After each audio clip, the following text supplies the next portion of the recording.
America's oldest playbook just got a new chapter. Overthrow the dictator, play the hero, take the oil. On January 3rd this year, US forces executed Operation Absolute Resolve, capturing Venezuelan President Nicolas Maduro in a dramatic Delta Force raid on his fortified compound in Caracas. The operation followed months of escalating pressure, naval blockades, drone strikes, and a designation of Maduro as head of a foreign terrorist organization. After the capture of Maduro and his wife, Trump has announced the US will, quote-unquote, run Venezuela for an unspecified period. This is an operation the likes of which has not been seen in Latin America since the US invaded Panama in 1989. Lawmakers in different parts of the world have condemned the attack, like Mexican President Claudia Sheinbaum, who said,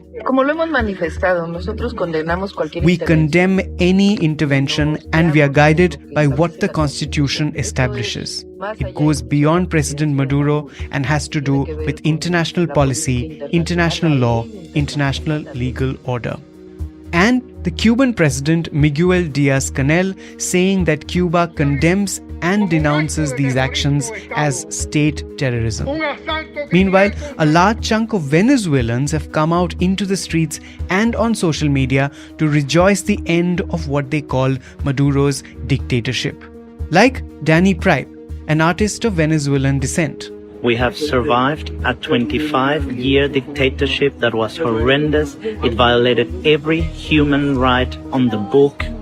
All of us are traumatized, and all of us are not and cannot be gray about the circumstances of our country, and we are very strongly, I would say 99.9% of Venezuelans are strongly with Donald Trump and agree with everything he's doing.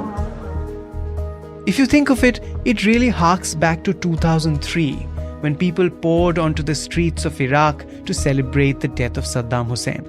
Then too, a lot of them carried placards that said, "Thank you, America." We thank everybody helping us and sharing us our celebration of the death of Saddam.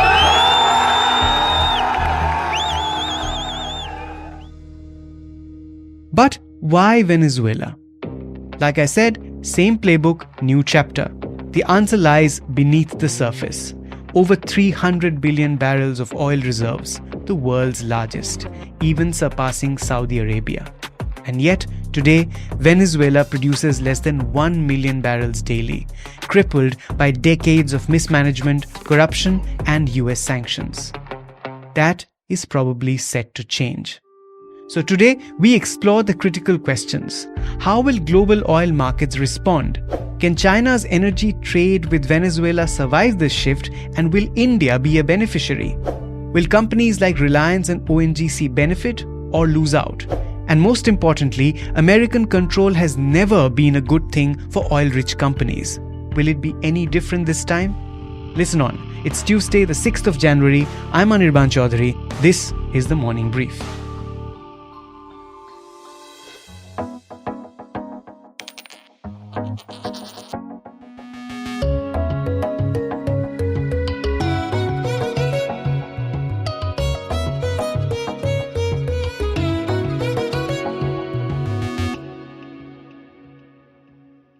Now, Venezuela's story is at heart a story about oil and power. For decades, oil made Venezuela a key supplier to the United States and a founding heavyweight within OPEC. That relationship began to fracture after Hugo Chavez came to power in 1998. Chavez nationalized oil assets, tightened state control over oil and gas major PDVSA, and redirected oil revenues towards social programs. Washington saw this as both economic nationalism and political defiance. Then, a failed coup in 2002, widely believed to have had tacit US backing, only hardened mistrust on both sides. After Chavez's death, Nicolas Maduro inherited a collapsing economy and, of course, an escalating confrontation with the US. American sanctions arrived in waves. They peaked in 2019 when Washington effectively banned Venezuelan oil from US markets, blocked dollar transactions, and recognized an opposition leader as interim president. Venezuela was pushed to sell oil to China, which became its biggest customer, but also to India and Cuba, often outside the dollar system. That's where petrodollar politics entered the picture.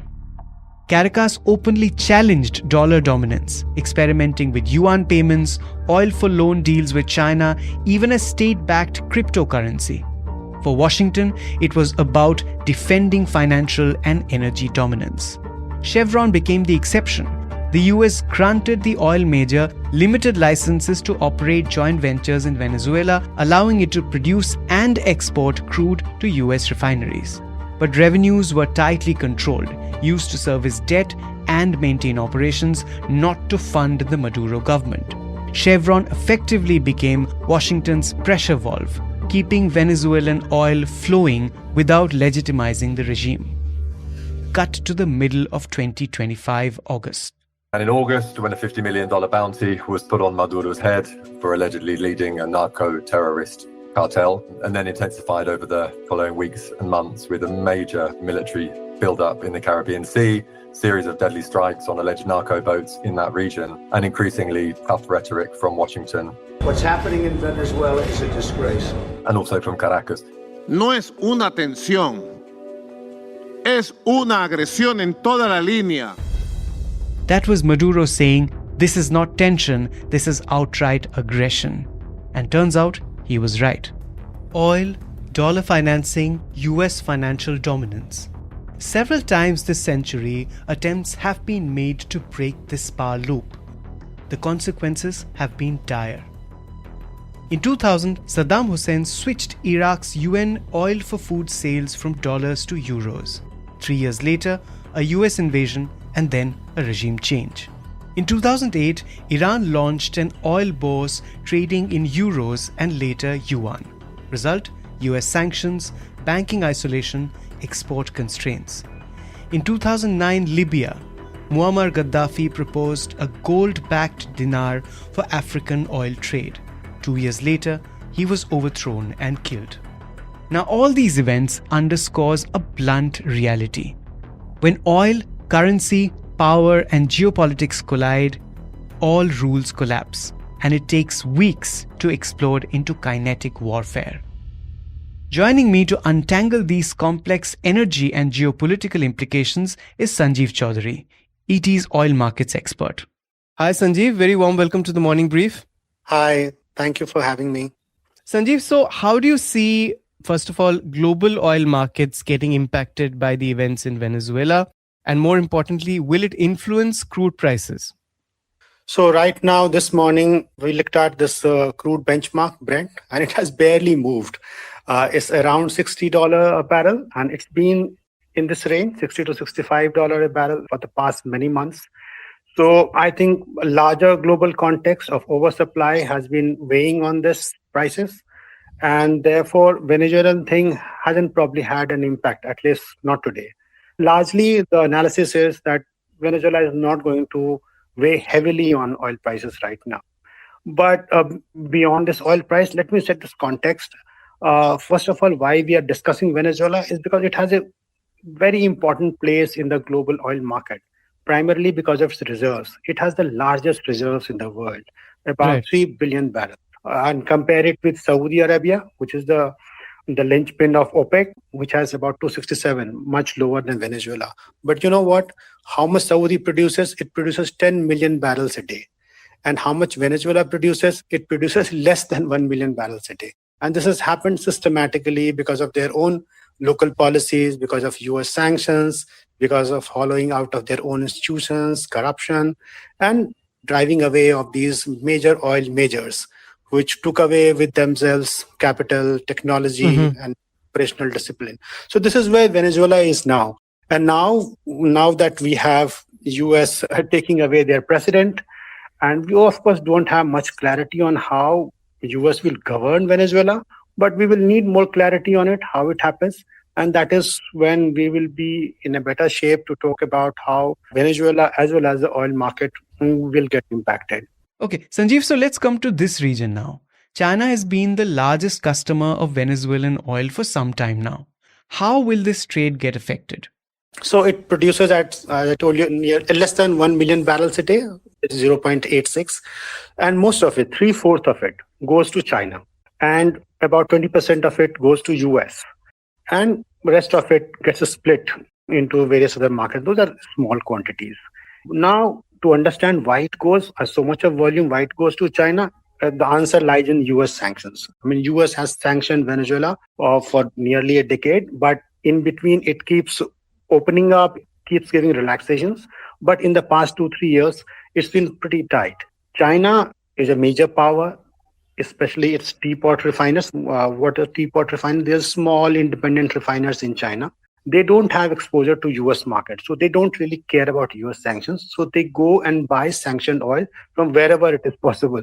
So China is the biggest buyer of sanctioned oil from Venezuela, sanctioned oil from Iran, and also oil from Russia, which is oil is not sanctioned, but companies are sanctioned there. In this trade, what happens is that not every refinery can take every crude and process it optimally. But Correct. US refiners have those complexities built in. The key characteristic of Venezuelan crude is that it's heavy and high sulfur.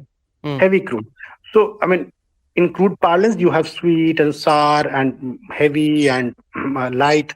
Basically, it means that in economic terms, heavier and high sulfur crude sell cheaply. They need more processing and they need more complex refineries to process. So US and China compete on that ground. So what will happen now is that if sanctions are lifted, and sanctions will get lifted since US has now taken control of it, and most likely sanctions will get lifted. So Venezuelan crude, which was going to China at a deep discount, that discount will disappear. That means Venezuelan crude can now freely flow to any part of the world to the highest bidder.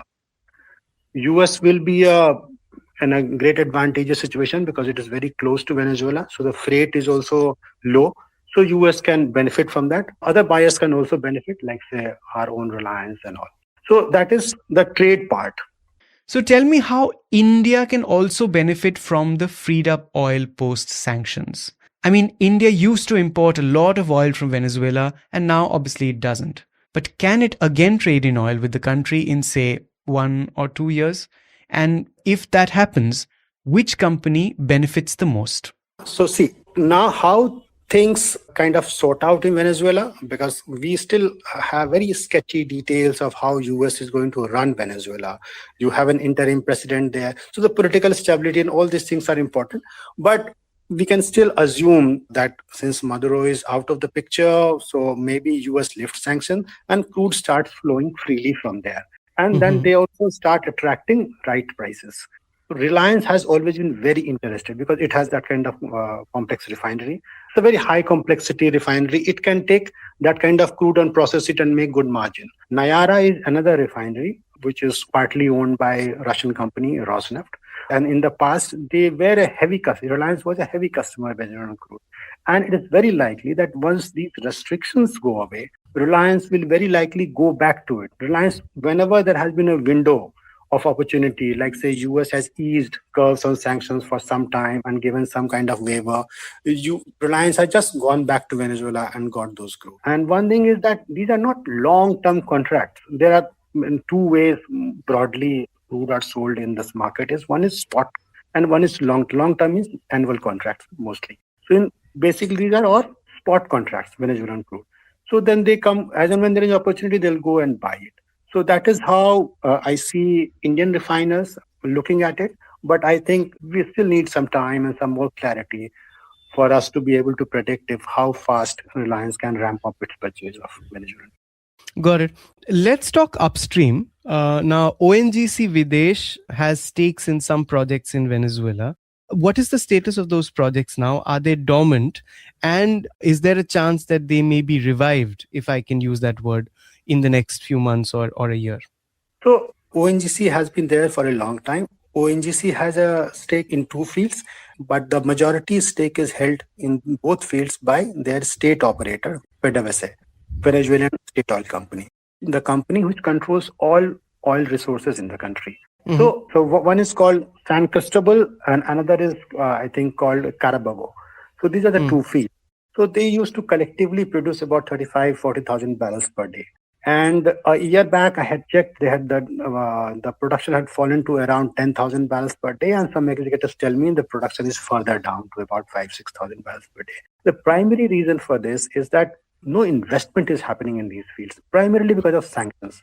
So what ONGC has been trying is to find a way around sanctions so that money can be put in those fields, because these fields need massive amount of capital right now. But we have not been able to get that kind of exemption from US, which is why these fields are suffering, production is suffering. Another aspect to it is that in 2015, 2016 itself, our dividend from these fields had climbed to more than $500 million. So our dividend was stuck. It remains stuck even today. Partly in 1 or 2 years, we had a deal with them under which they used to sell cargoes to Reliance and Reliance used to pay ONGC. So basically, it was an oil for dividend kind of arrangement which we had. But that also worked very briefly. And then because Venezuela's economic condition has been deteriorating, the country has been over dependent on oil revenues, and oil revenues have been fast depleting. So it didn't really have money to give us our dividend, which was due to us. So it agreed in part to give us oil produced from those fields, but the fields itself are producing very little. So our dividend is stuck. The way we could go and invest in those fields, those routes are closed because of US sanctions. And we have tried hard for years to get waiver from US. We have not been able to get it. Now that things have changed, maybe once the sanctions are lifted, maybe US is kind enough to allow us to invest in that. But my feeling is that this won't be top priority of US. I mean, US is there for its own companies. It will figure out first the political dimension, then the governance aspect, then the oil sector, and then there will be probably opportunities for US oil companies. And then if they agree and if they allow us to do it, and if we are also confident that the money we are going to put in will actually reach where it has to reach, then maybe we'll put in money and maybe things will get better. Understood. Finally, Sanjeev, globally and for this region and for India, any final word on how you see things panning out in the next 6 months to 1 year? So see, I think it would be a bit too premature to kind of predict, because Mr. Trump has been very gung-ho about how American companies will go in, pump in billions of dollars, and he also claimed that oil belongs to them and then they will be able to recover that oil. But ultimately, how will companies invest? I'm not even talking about Indian oil companies. These are peripheral players. Let's talk about those big super majors like ConocoPhillips or Exxon. I mean, they have had a history with Venezuela. They were driven out of Venezuela during the regime of Mr. Hugo Chavez, because those contracts were reopened, taxes were raised, royalties were raised, and they were literally driven out. These two companies, Exxon and ConocoPhillips, they went into arbitration. They actually won the arbitration and they had substantial awards in their favor. But there are many other companies. They had a less dramatic exit, like say BP or many other European companies. But nevertheless, they are very wary of wading into such waters, because, America will not control Venezuela for eternity.